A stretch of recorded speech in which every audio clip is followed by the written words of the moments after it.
All right, welcome to another episode of Key Biscayne Stories where neighbors meet neighbors. Today we're talking about the Special Needs Awareness Inclusive Family Day that's happening on April Sunday the 23rd here at the K8 Center in their field, right at the school. Today to talk about that we have Dominique Briard and Laura Teran. They are part of It Takes a Village. We're going to get to know about the organization and the event. I'm excited. Welcome on the show, ladies. How are we doing today? Hi, Alejandro. Thank you for welcoming us. Hi. Welcome. Thank you for having us today. Let's talk a little bit about what is It Takes a Village. Well, It Takes a Village grew from a group of mothers into an organization now that we all have children with special needs. And we wanted them to feel as much as everybody else in Key Biscayne to feel part of this beautiful community that we have. And so our mission is to create awareness, promote inclusion, and help develop social and job opportunities here within the island. So we're all working together and we're hoping to push an event like this that will help bring awareness to all these people that live in our island. It Takes a Village was launched literally just before the lockdown, and for the launch of the organization, which I was a guest to, there were over 100 people who attended that. It was held at the community center in Key Biscayne, and I think everyone was surprised of the turnout. Even the three beautiful women that launched the organization, Laura, Barbara Diaz, and Kuni, Guerra. It was really, I think everyone was surprised, happily surprised of the turnout and the interest in raising awareness in special needs. The timing was unfortunate because I think literally the day before they locked down schools, hence everything.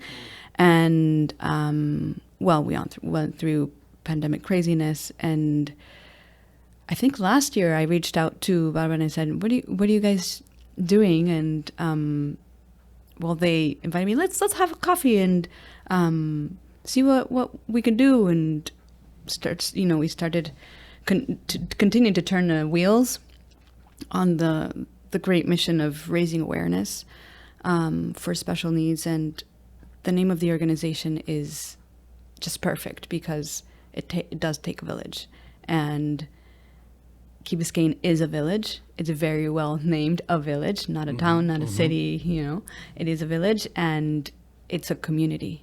And raising a family takes a community, and raising special needs children takes a lot of extra help. And we can all share our personal stories, and every single family that has a special needs child can share their stories in how it's been a work of love to raise their child and to help them thrive. And it's not only the parents and siblings, it's teachers, therapists, neighbors, people at the stores the children visit. Every person that they encounter makes a difference in every person's life, but especially for people with special needs who have a harder time to find their place in a community, to understand their role and to feel included. We all need and want to be a part of something. And people with special needs have a harder time finding that. So that's for us what we believe a village, a community is, and it does take a village, and we count and rely on the support of everyone in Key Biscayne to be inclusive.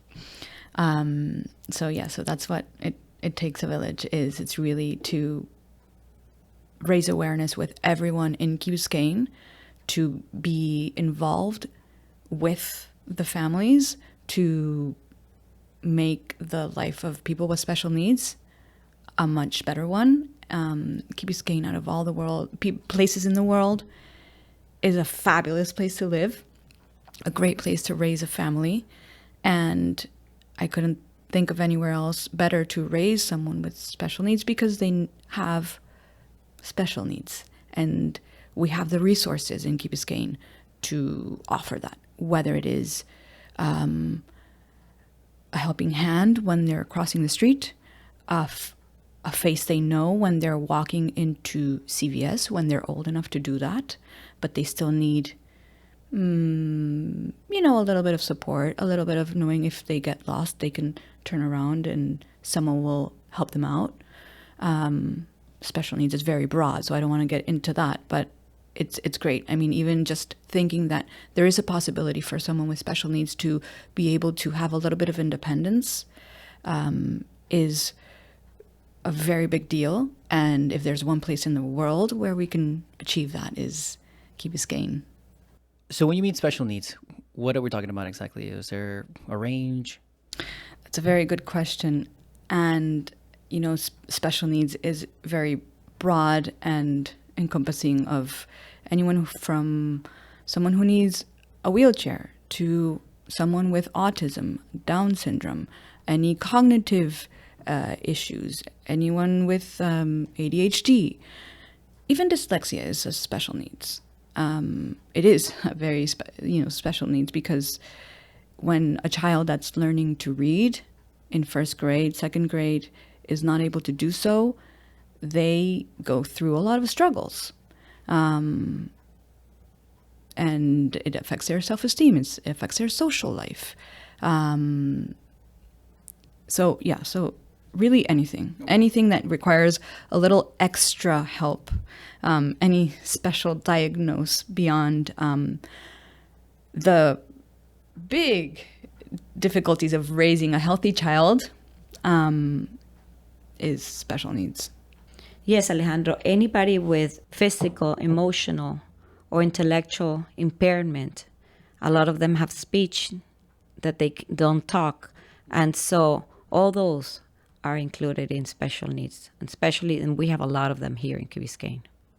All right. So what about the family day, the inclusive family day that's happening on the 23rd? What can we expect? The most important thing I think we're having at the event is that we're having a superhero hour that we're calling it. And it's from 4 to 5, exclusively for families with a child, teen, or adult with special needs, so they can come, have the rides, the entertainment, and the activities all to themselves. These kids or adults, they have a hard time a lot of the times in big crowds or in big lines. So for them to have a space that's safer where they can navigate in a more quiet environment, it's going to be great. We have also gathered, and we're so lucky and grateful to have gathered a number of volunteers. We have almost 70 volunteers who are ready to be paired up with these special needs kids or adults or teens to take them around the rides. We're going to have a big slide. We're going to have a obstacle course. We're going to have like bumper cars, swings, bounce house. We're even going to have a petting zoo. We're going to have face painting. And eventually we're going to have some entertaining. We're going to have somebody doing a Zumba. We're going to have a area stage, which is a theater company in Sunset. They're going to come and do a little performance. We're going to have a little stage. So we're going to have a little bit for everyone. So we're happy and excited. Everyone should come. So the superhero hour is from 4 to 5, right? And then anybody else can join after that. So you said 70 volunteers, which is amazing.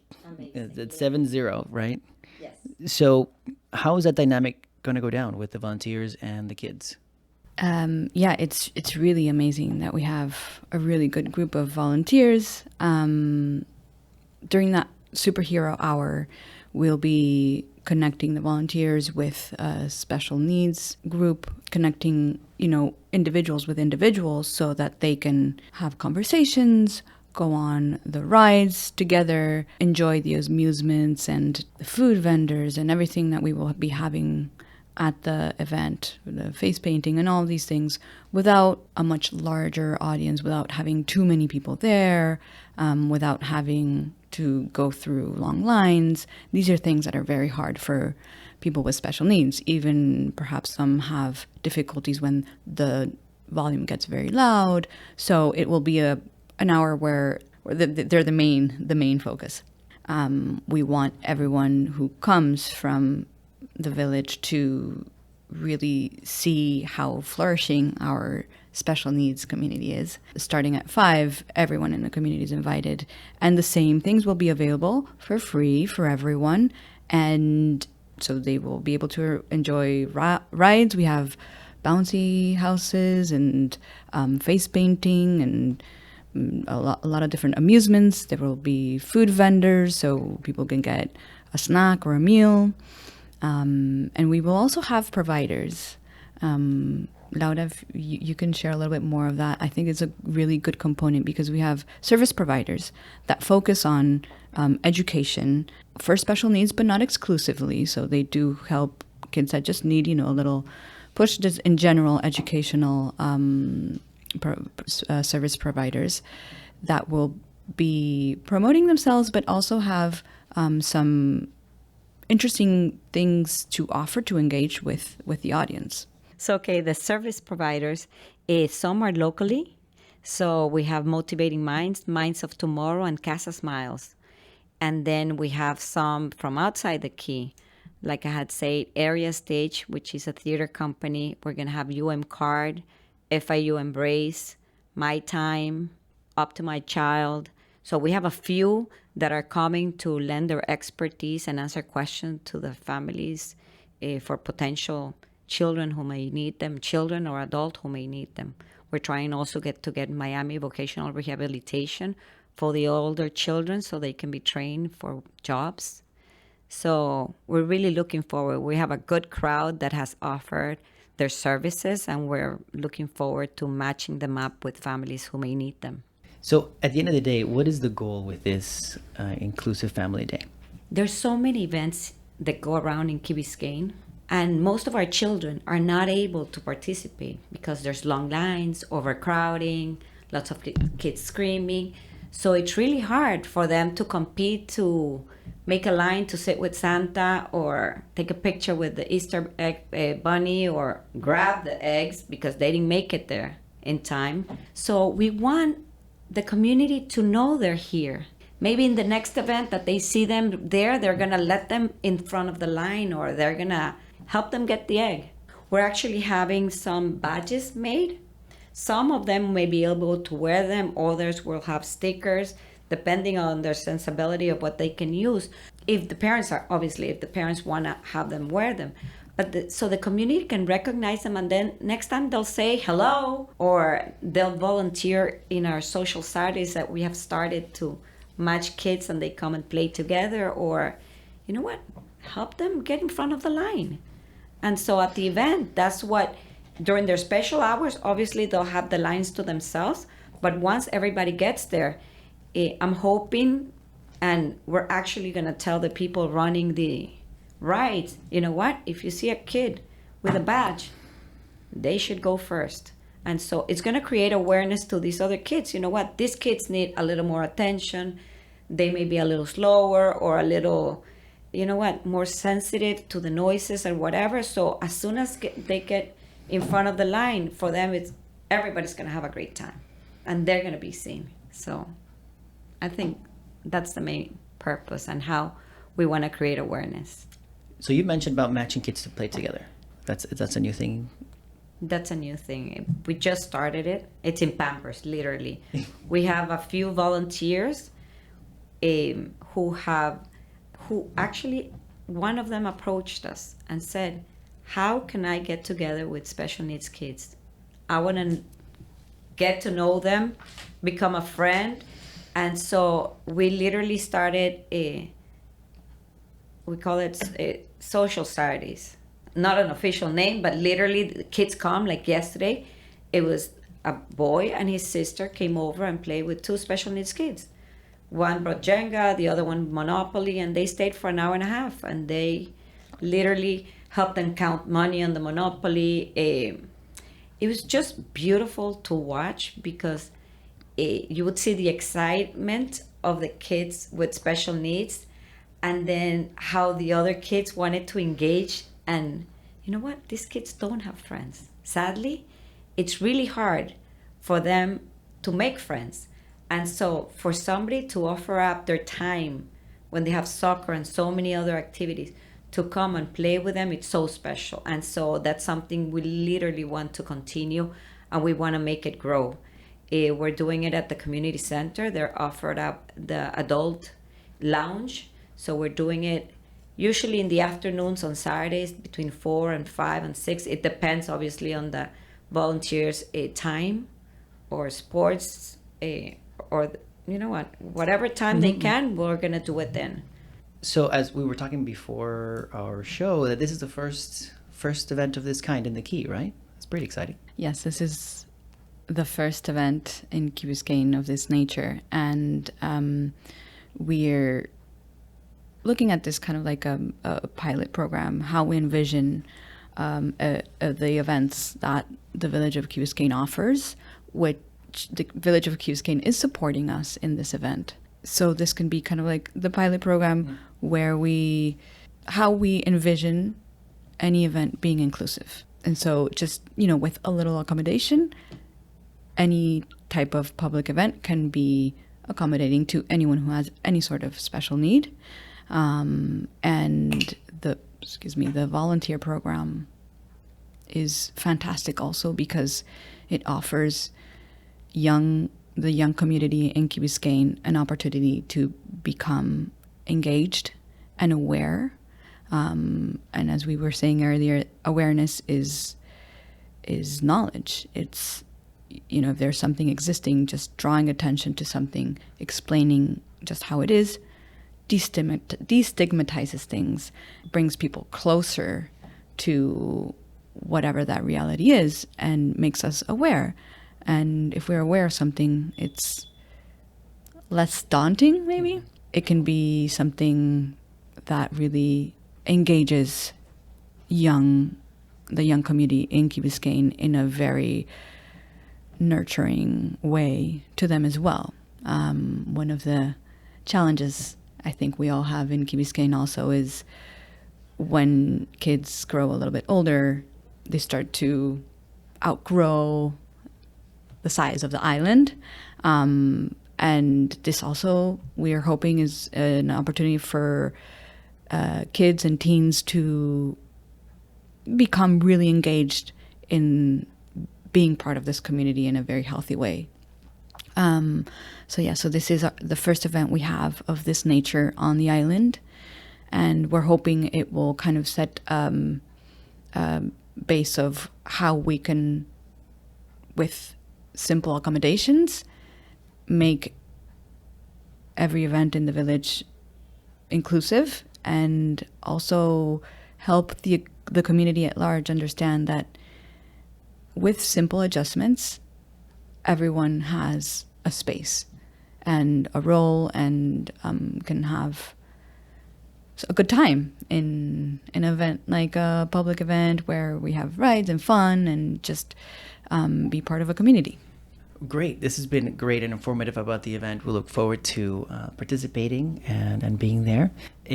So we have just one closing question here in Key Biscayne Stories. What is your favorite part of Key Biscayne? Key Biscayne is home, and it's the village where we are raising our special needs kids. So I love this community. I've been here since I'm 10. So it's home. Key Biscayne, so many people in the world dream of living on an island. We live on an island, and we get to raise our families in this open community where kids can ride their bicycles to school. In this day and age, there's maybe a handful of small towns in the world where kids have that opportunity. We know faces. I go to the park and I will always have someone to talk to. Maybe I run into a close friend, or maybe I run into someone that I've seen several times walking in and out of the supermarket, or, as friends with a friend, or I know the child they're taking care of. It doesn't matter. But it's a small community, and we all know each other. So it's like a large family, and many people here are not originally born in Key Biscayne, and so we come from different places, and we find the sense of family, the sense of home. It is truly home, and we get to have that beautiful slow pace rhythm of life where you could be outdoors and you can go to the beach and work out at the park, and now more and more work from home, which is Key Biscayne.